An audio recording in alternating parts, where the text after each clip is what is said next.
Je sais pas si je peux dire ce mot en vidéo. Ah merde.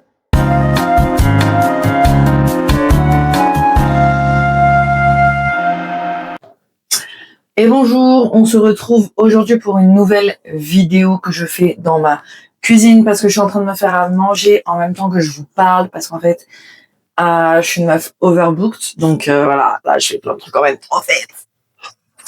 Ok, quel est le thème de la vidéo d'aujourd'hui? C'est un thème qu'on aborde, je vais mélanger en même temps, c'est un thème qu'on aborde très régulièrement.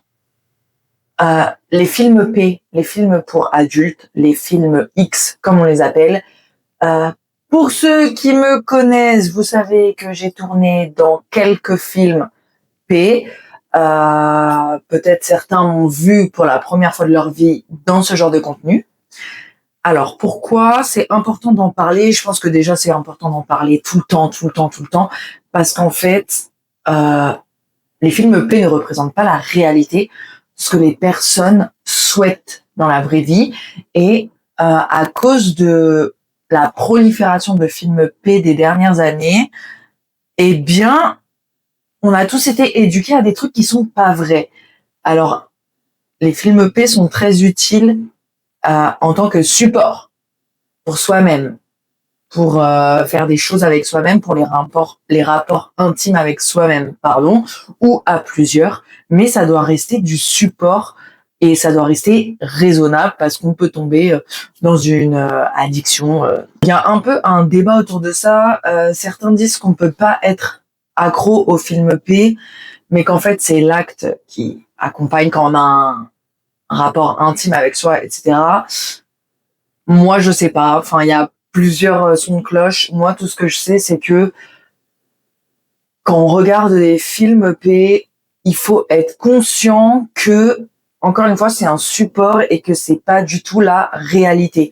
Qu'il y a des effets spéciaux, entre guillemets, dans les films P. Enfin, le gars qui lâche des litres et des litres, c'est pas forcément vrai. La meuf qui lâche des litres et des litres d'eau cristalline en plus, ça c'est pas forcément vrai non plus. Pourquoi c'est problématique d'utiliser les films P comme référentiel de rapport intime? Parce que tout ce qu'il y a à l'intérieur n'est pas vrai. Tous les corps, ils sont sans pilosité, ou du moins celle des femmes. On voit pas de sécrétion hormis celle des hommes, par exemple. On voit pas de communication, on voit pas de demande de consentement, on voit pas d'échange autour des IST, autour des moyens de contraception. Enfin, il y a plein de trucs qui sont pas mis en scène et qui sont censés exister dans les vrais rapports intimes, enfin ce qu'on fait dans la vraie vie, quoi. Et on a tendance à oublier ça. Alors on entend plein de gens qui disent mais non, mais on le sait que c'est faux. On le sait que c'est pas des vrais films, on le sait que c'est de la comédie, que c'est des acteurs, on n'est pas bêtes. D'accord? Mais alors, regardez comment vous orchestrez vos rapports intimes quand vous êtes à deux et regardez à quel point les scripts des films P ont orchestré tout ce que vous faites dans vos rapports intimes. À savoir, on commence par les préliminaires, vite fait, et puis après, direct, on passe aux choses sérieuses. On rappelle que les préliminaires dans le dictionnaire, ça a un sens, ça veut dire tout ce qui précède quelque chose de plus important. Donc, la chose la plus importante serait ça. On rappelle que 86%, alors les chiffres dépendent mais des études, mais en tout cas, on est toujours au-dessus de 80%. 80% des femmes ont un orgasme par stimulation externe du clito et pas par stimulation interne du clito. On ne dit pas non plus clitoridienne et vaginale, on ne dit pas ça, parce qu'en fait, encore une fois, c'est le clitoris qui est à l'intérieur et à l'extérieur. Bref, cours d'anatomie, on refera peut-être des vidéos dessus, mais là, c'est pas le sujet.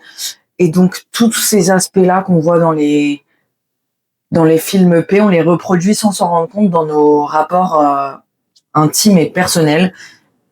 Et on a honte de nos corps, en fait. On a honte de nos corps, on a honte des poils, surtout quand on est des meufs.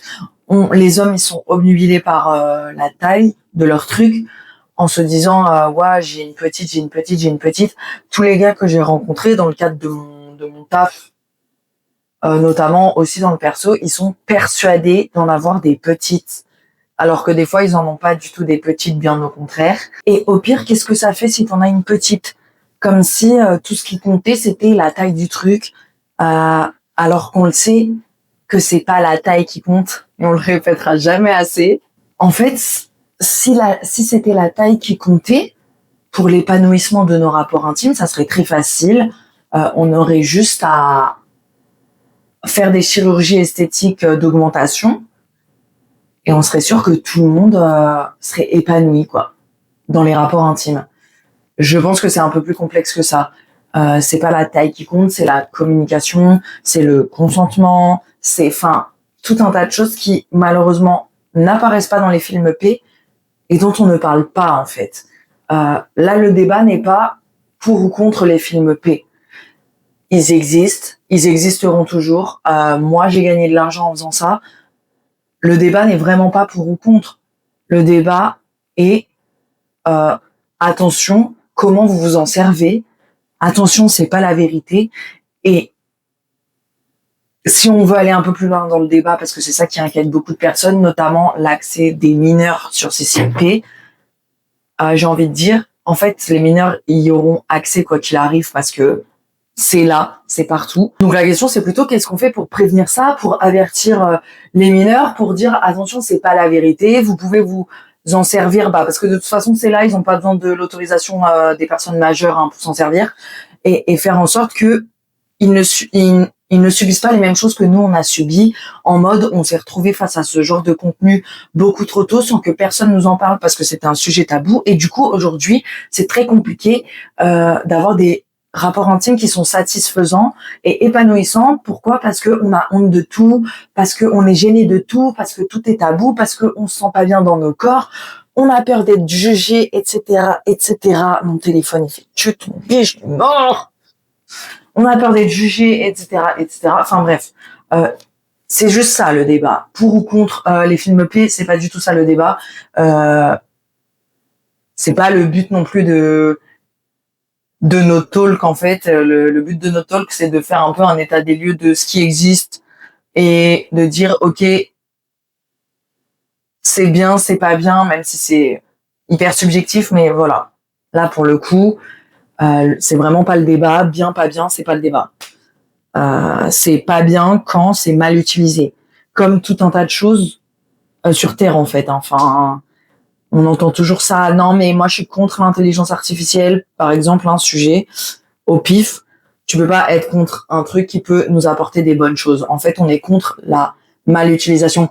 Mais comme tout, depuis toujours en fait. Enfin, tout ce qu'on crée, l'être humain trouvera toujours un moyen de mal l'utiliser. Donc là, c'est vraiment ça le débat.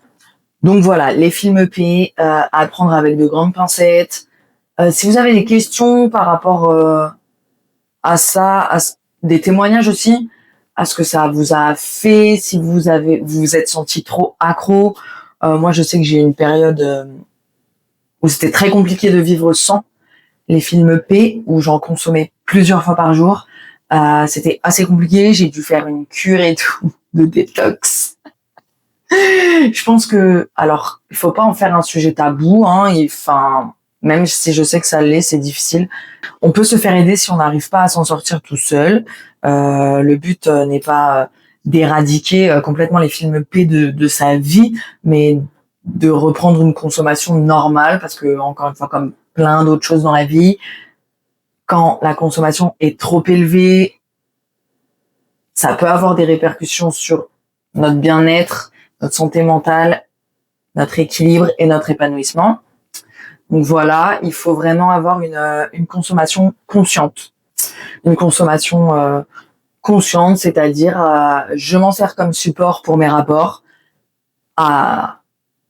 intimes avec soi ou avec d'autres, mais j'ai conscience que tout ce qui se joue dedans, c'est faux, et que la vraie vie, c'est pas comme ça, que les corps, ils sont pas comme ça, et que il existe même d'autres films P qui sont éthiques et qui apparaissent, etc., et qui sont cool. Donc voilà, n'hésitez pas si vous avez des choses à dire à ce sujet-là, si vous avez un témoignage à partager, quelque chose, on pourra rebondir, on pourra refaire des vidéos, on pourra échanger et ça peut être cool. N'hésitez pas à vous abonner parce qu'on va continuer de parler de tout un tas de sujets autour du romantisme, de l'amour, des rapports intimes qui nous concernent tous. Des questions que moi je me suis posées pendant longtemps, que beaucoup de personnes m'ont posées, etc. Et on va essayer de décortiquer tout ça et de s'en sortir ensemble. Encore une fois, c'est le but. Allez, bisous mes chats.